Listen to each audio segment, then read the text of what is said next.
Spygate 2.0, we have an outcome. Southampton have been kicked out. Decision was made today by an independent something, and then the EFL basically co-signed it. And Middlesbrough are back in. So their appeal worked. Spygate is more serious than we thought it was.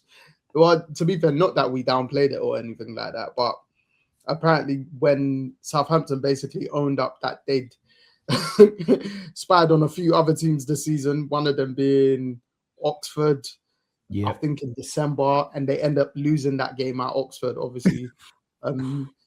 Ipswich, the 2-2 game last month, maybe a couple of weeks ago, again 2-2, and then the first, so for the first leg of this playoff. But I reckon there's obviously much more. They probably just owned up to the ones where they didn't get wins. Cool. And the thing now, because of how well Southampton finished the season, I think that's why they got expelled, because they went on a 19-game unbeaten run. They hadn't lost in the league since the 21st of Jan. The last club they lost was Man City in the semi-final of the Champions League, of the FA Cup. Yeah, but in the league itself, 19 games unbeaten, stupid run. You lot can even use it as an excuse. Say they spied on you guys in the FA Cup. So, but yeah, it's just interesting to one. I don't think it's fair on Hull, because Hull now have to prepare for Middlesbrough. Do you know what I mean? And they were probably preparing for Southampton. But again, Middlesbrough had been training, because they'd been bringing in their players and coaches, like waiting for the outcome. So it's a weird one. It's very weird. It's very interesting. I didn't think it would get to this. I never thought Spygate would get to this level where they're expelling a team from the playoffs. It's a crazy decision. It's been made, but it's probably the right one in retrospect, looking back at all of the things they've done throughout the season. It's probably the right decision made. I feel like there's going to be a lot of sanctions. Go on. Sorry, I forgot to add, and Southampton got a 4-point deduction for next season. Yes, I did see that. I don't think that will bother them too much because they're a good side. I just feel like a lot of bans and fines are going to be coming in place throughout the summertime. Do you get what I mean? Whoever is involved might be fined a load of money, might be banned, and it's going to be a lot of covering up to do from there and the things. But I think if, for instance, if the owners didn't know about it, people are getting sacked. Yeah, 100%, 100%, because it's taking money out of their pockets, essentially, especially the owners' pockets. The owners are thinking, bro, we're about to go to the Premier League. We're about to, get this lump sum of money. And if we get relegated, get this lump sum of money, the rebound checks that they can receive. So the amount of money lost in this Spygate situation is what is going to really cause a problem for the ownership and the football club.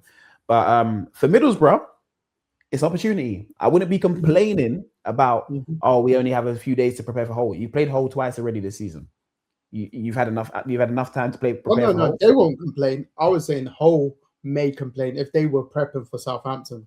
Oh no, they shouldn't complain either. Middlesbrough have been training, knowing who they're going. If they win the appeal, which they did, they knew they were facing Hull anyway. So that's true. Hull shouldn't be complaining either. You played Middlesbrough twice this season. I think personally, you would rather have played Middlesbrough. So you kind of got the easier opponent, if we're being honest. So they're probably going to be more hyped up, more pumped up for the game because they've just been reinstated. But you've both got the same opportunity. The game's still on Saturday. You guys knew you were going to fly. You knew you were going to London. Middlesbrough didn't know. They've just been training. They didn't actually know. So now everything's got to be put in place. Their fans all got to buy tickets. Do you get what I mean? There's so many different things that got to go on. Sorry, on that, I saw today. Sorry, I'll keep on cutting you. Southampton, they sold out their ticket allocation today. So. Anytime you say something, it's just triggering things that I read. It's madness. So they're gonna have to refund all them tickets. All the people from Middlesbrough are gonna have to now come down.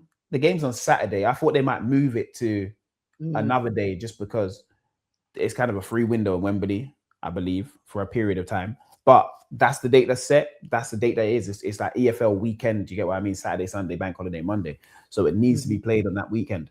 So, great opportunity for both teams. But Southampton are going to have a bad summer looking at it, boy. and everyone inside the football club is going to be investigated. I feel sorry for the players because the players have nothing to do with anything on spying on them. They had to go and play the game, hard fought, 2 legs, going to extra time, thinking they're going to Wembley, and boom, just like that, season cut short. You're on holiday, done.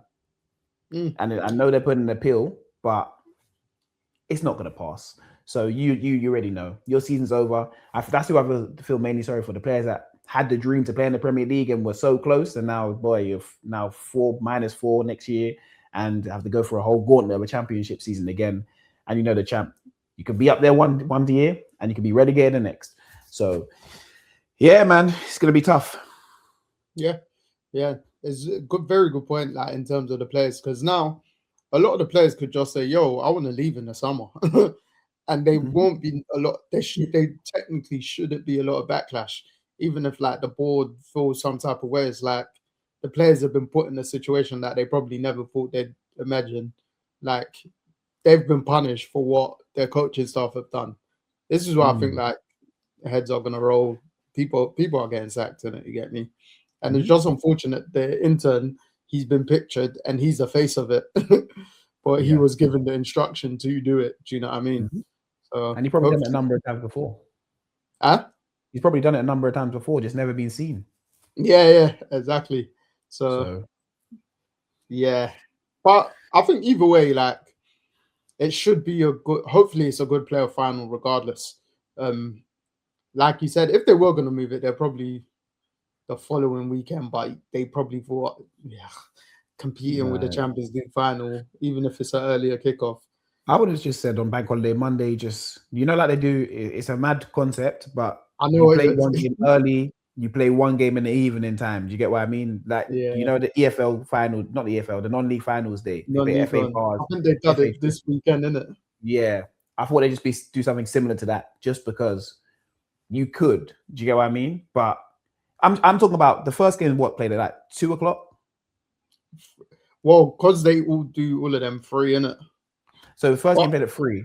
But if they could, I don't know if they could, but with your idea, if they could push it to a 12:30 kickoff, I doubt I highly doubt, or 1 kickoff, the League 2 playoff final, and then do the Borough one in the 8 p.m. Because by then everyone will be out of the stadium. I'm talking about like by 5 o'clock, everyone will be gone, and then you're starting to get everyone back in. That's just a long day clean up job, everything. Because remember, the teams that kind of stay there, they'll stay at they'll give them allocated hotel as well, the one next to Wembley. So I know. It's just I'm just saying, for the sake of it, we've never seen anything like it before. So sometimes you guys just do different things because you know what's going to happen. The team that's going to lose is going to make a complaint, and it's going to be another complaint. It's going to be a whole summer full of complaints.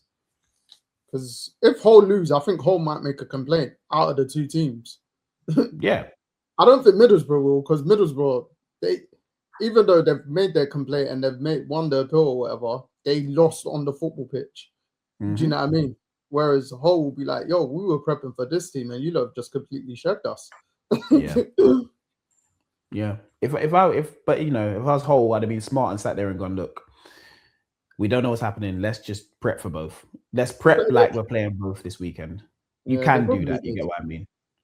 It's possible. So, yeah, man, it'll be interesting. The championship is giving us some gossip, and it's very, very interesting. Spygate. Well, they'll teach everyone now, boy. Do not be spying on people. Or if you're sending people to spy, make sure they're better at spying, because being pictured with a phone like this, you weren't very good at your job. I mean, to be fair, clubs should have known the punishment will be harsh from when the Bielsa Leeds derby. Like they gave out cons then, basically. If it's gonna be done again, then it's really weak. So I think to even I probably think the Borough players, they probably in the sense think, whatever, innit? Because even when speaking in the round players don't really care about that stuff. They just know it's for us to deliver on the pitch. I don't think players will really use it as an excuse. But again, coaches can say the complete opposite in that sense, because they'll be like, yo, this corner taken, that we had it drawn up another play, all that jazz. Who knows? But yeah, hopefully, not only championship playoff final, but all the playoff finals this weekend are really good, and the deserving teams will go up in that sense. So yeah,